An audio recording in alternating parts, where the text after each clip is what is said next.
안녕하세요. 건대국어 1학년 2학기 중간고사 분석을 시작해 보겠습니다. 저와 함께 한 10분 정도 2학기 중간고사에 대한 이야기를 한번 나눠보시죠. 예, 안녕하십니까. 제 소개 간단하게 드리겠습니다. 내원생 여러분들이나 어머님께서는 제 정보에 대해서 아시겠지만, 또 외부생들이나 혹은 외부생 이제 학부모님께서는 또 제가 누군지 간단하게 또 정보는 드려야 되니까 제가 간단하게 제 정보 좀 올려놨고요. 수자 학원에서 제가 건대국어 1, 2, 3학년 내신 담당하고 있고요. 대일외고에서 제가 서울대 특강반 담당을 계속 강사하고 있는 올해 4년째네요. 자, 이렇게 여기저기서 수업하고 있는 내용 간단하게 적어봤습니다. 자, 먼저 중간고사 일단 시험 범위와 이제 출제 문항수 한번 저와 함께 점검 한번 해보시겠습니다. 먼저 크게 두 개로 나눌 수 있는데요. 위에 있는 범위는 이제 그 교과서 시험 범위고요. 아래 모의고사라고 해서 이제 6월 평가원 고3 모의고사를 시험 범위로 이제 제시를 하셨는데요. 그래서 10문제 내겠다라고 하셨는데, 일단 단독 지문으로는 이제 2개가 나와서 6문제가 나왔는데요. 여기 언어와 매체하고 합법과 작문 이제 6문제, 11문제 이제 시험 범위였던 것 같은데, 이거는 그 교과서에 있는 5-1과 5-2 부분이랑 같이 이렇게 합산 지문으로 나왔기 때문에 정확하게 몇 문제가 나왔다라고 표현할 수는 없겠지만, 어찌됐건 10문제 제시된 걸 지키려고 노력하신 것 같습니다. 그래서 총 30문항, 서술형 없는 지금 객관식으로 30문항이고, 교과서에서 20문제 나왔고 모의고사에서 10문제 나왔다라고 이제 생각하시면 될 것 같습니다. 자, 그래서 일단은 이제 교과서 시험 범위부터 한번 저하고 같이 봐보시면요. 5-1하고 2 부분에서 이제 합산으로 해서 한 지문으로 7문제 나온 것 같습니다. 자, 그리고 문법 요소라고 해서 이제 우리가 높임, 사동, 피동, 그 다음에 시간, 인용 이렇게 했는데, 요거 가지고 4문제 출제했습니다. 자, 그 다음 매체를 보는 세상이라고 해서 이제 언어와 매체 부분인데, 이제 이거 모의고사하고 합산하는 형태로 해서 3문제 제시된 것 같고요. 이제 문학작품, 마지막 땅이라고 하는 현대소설 이제 4문제, 청산별곡이라고 하는 고전문에서 6문제, 이렇게 해서 총 합산 30문제 나왔다고 생각하시면 될 것 같습니다. 일단 난이도 부분에 있어서는 우리가 1학기 중간고사가 워낙에 이제 50점도 안 돼버리는 평균 점수가 이상한 형태의 시험이었는데요. 기말고사 때는 이제 90점 초반대 정도가 1등급 컷이 되는 어떤 좀 정상적인 약간 어려웠던 시험이었다고 본다면, 이번 시험도 이제 비슷한 정도로 내겠다라고 하셨는데, 결과는 이제 제가 판단해 보기에는 아직 정확한 정보는 없습니다만, 한 90점 전후 정도가 1등 컷이 되지 않겠나라고 본다면, 이번 시험이 기말하고 특별히 많이 다르지 않았다라고 생각한다면, 일반 내신에 비해서는 조금 까다롭다라고 볼 수 있고요. 근데 조금 까다로운데, 점수만 보면 조금 까다로운데요. 이게 서술형이 없는 시험이다라는 걸 감안해 보면 사실은 조금 많이 까다로운 정도의 시험지라고 생각해야 됩니다. 서술형에서 어쨌든 간에 학생들이 점수를 맞아가는 게 확 적은데, 지금 서술형 낀 시험에서 90점 초반대 정도가 이제 조금 까다롭다라고 볼 수 있는 시험지인데, 서술형 없이 90점 초반대 정도니까 사실은 꽤 까다로운 정도의 시험지다라고 판단하는 게 맞습니다. 자, 그래서 총 이렇게 나왔고요. 좀 특이할 만한 점 같은 거 좀 봐보시면, 모의고사 기준으로 지금 독서에서 두 지문을 제시를 하셨고, 그 중에서 한 지문이 나왔습니다. 자, 과학 지문하고 이제 사회 인문 지문이었는데, 결국은 과학 지문은 이제 시험지에 등장하지 않았고요.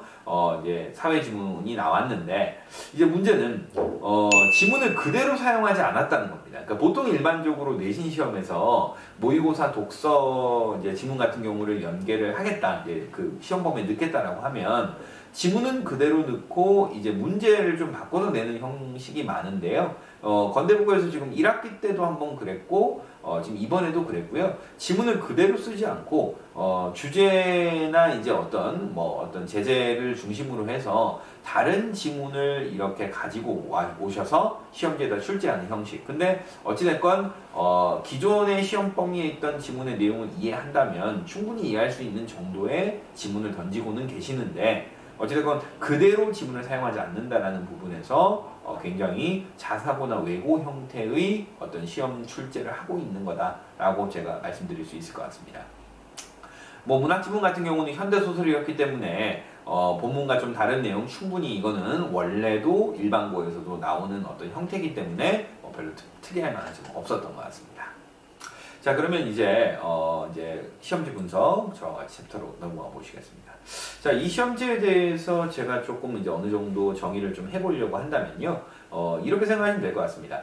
기존의 학년들, 그러니까 앞선 학년들하고는 지금 1학년 시험이 상당히 다릅니다. 그러니까 이 기조가 지금 1학년에 새로운 자사고 근무하시던 선생님이 오셔서 이렇게 1학년의 시험 스타일만 이렇게 바꾸시는 건지, 아니면 내년 2학년 때도 이 스타일을 그대로 지금의 학년들을 가지고 올라갈 건지에 대해서는 저도 상당히 궁금한 상황입니다. 그래서 일단은 뭐 지금 1학년 시험은 뭐 2학기 중간고사와 기말고사는까지는 같을 테니까요. 그거에 대해서 제가 분석을 좀 해본다면, 기존에는 그 학습지를 공부하면 거기서 이제 대체적으로 등급을 가르는 문제랄지 이제 이런 문제들이 이제 출제가 됐었는데요. 그 방식 자체가 아예 사라졌다고 보기는 어렵습니다. 그러니까 마지막 당에서 이제 한 문제가 출제됐던 부분을 하나 본다면요, 이게 학습지에서 이제 이거는 이 부분에 대해서는 A라고 판단할 수 있다라고 써져 있었고요. 이제 그 부분이 이제 정확하게 이제 시험지의 문제의 답이 되었는데, 이제 이 부분은 이렇게 생각하시면 될 것 같아요. 그 부분을 A라고 판단할 수도 있고 꼭 그렇게 판단하지 않을 수도 있거든요. 근데 이제 그 부분을 A라고 판단해야 된다라는 형태의 이제 정답이 이제 나왔기 때문에, 사실 이 부분은 그냥 단순한 어떤 문제가 아니라 학습지에서 답이 그대로 나왔다라고 판단할 수 있는 문제였거든요.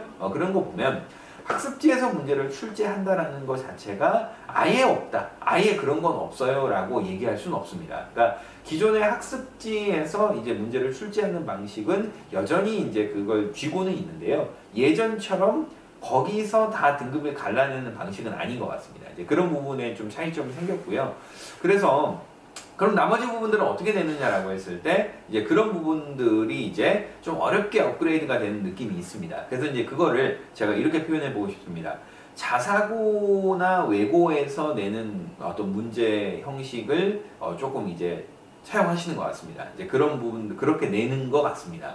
자, 그런데 이게 자사고나 외고에서 이제 일반고보다 문제를 좀 더 어렵게 내는데, 이제 그거를 우리가 수능식이다, 뭐 이렇게 표현을 하기도 하는데요. 이거를 정확하게 패턴을 두 개로 구분해야 됩니다, 사실은. 그래서 첫 번째는 이제 수능식으로 어떤 단순 암기가 아니라 논리적인 판단, 합리성, 이제 이런 것들을 요구하는 시험지가 있고요.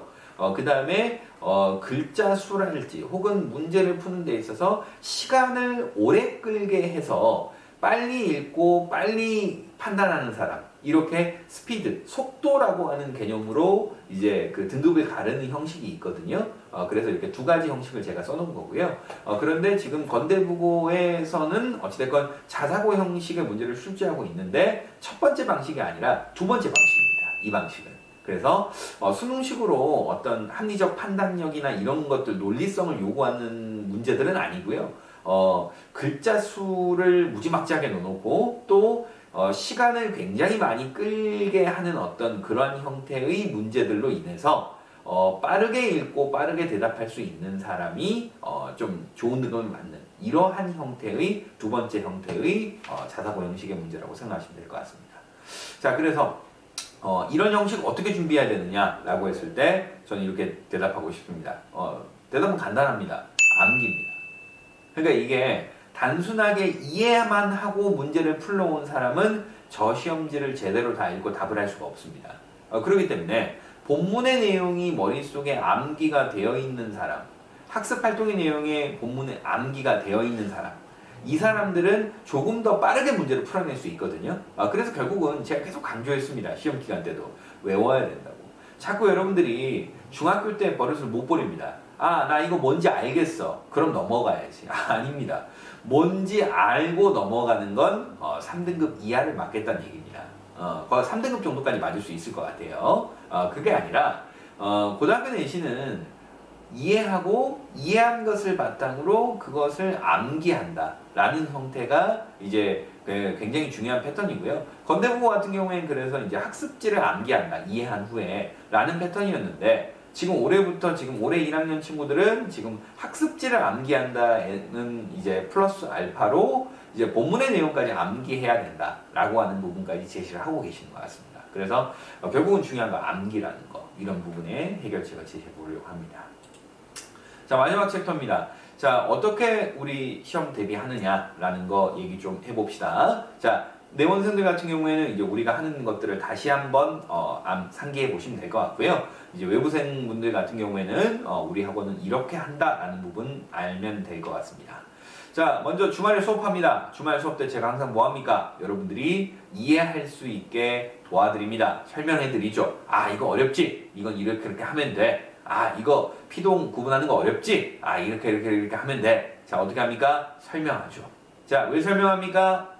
주중에 주중, 수요일날, 목요일날 여러분들 클리닉 오셔서 자, 제가 주말에 수업했던 내용에 대해서 당연히 이해는 해야 되는 거고, 이제 암기가 되냐 안 되냐 저하고 또 실험 한판 하셔야죠. 자, 그래서 암기 되냐 안 되냐 또 저하고 실험해 보시고, 암기가 안 되면 또 저한테 또 욕도 좀 먹고, 그 다음에 암기가 잘 안 되는 이유는 둘 중에 하나겠죠. 열심히 안 하고 있거나 아니면 이해가 안 됐거나. 자, 그러니까 그런 경우엔 제가 추가적으로 조금 더 이해할 수 있게 도와드리고, 또 역시 마찬가지로 열심히 안 해서 안 해온 놈들은 외울 때까지 또 저하고 같이 또 실험 한판 하시는 거죠. 자, 그래서 주말에는 이해한다, 주중에는 외운다 라고 하는 거 두 가지 원칙 여전히 유효합니다. 기말 때도 똑같이 할 겁니다. 안 할 놈들은 각오하시고요. 자, 그리고 시험 보기 2주 전부터는 이제 뭐합니까? 자, 이해하고 암기했으면 이제 뭐합니까? 여기서 끝나면 점수 잘 못 맞죠? 뭐요? 문제 풀죠. 문제 풀어서 우리가 이해하고 암기한 내용을 문제에서 적용하는 연습을 드려야죠. 자, 그러면 우리 항상 이렇게 3단계의 우리가 시험 과정을 하고 있다는 거 다시 한번 확인 한번 해보겠습니다. 자, 중간고사 조금 까다로운 시험이었는데요. 고생들 하셨고요. 우리가 이 정해진 원칙을 기준으로 해서 2학기 때는 또 그 국어의 역사라고 하는 문법 단원과 고전 운문, 고전 산문, 그러니까 공부할 거리가 상당히 많습니다. 자, 이것들 같이 한번 잘 준비해보는 그런 시간 되도록 하겠습니다. 중간고사 준비하면서 또 제가 부족한 게 있었다면 여러분한테 항상 미안하고요. 최선을 다하려고 노력은 하는데 저도 부족한 부분은 항상 있는 것 같습니다. 반성도 많이 하고 있습니다. 여러분들 우리 부족한 부분이 있었다면 여러분들도 저도 다 같이 반성합시다. 자, 그럼 기말고사 우리 또 화이팅 신나게 한번 더 준비해 보도록 하겠습니다. 자, 고생하셨습니다.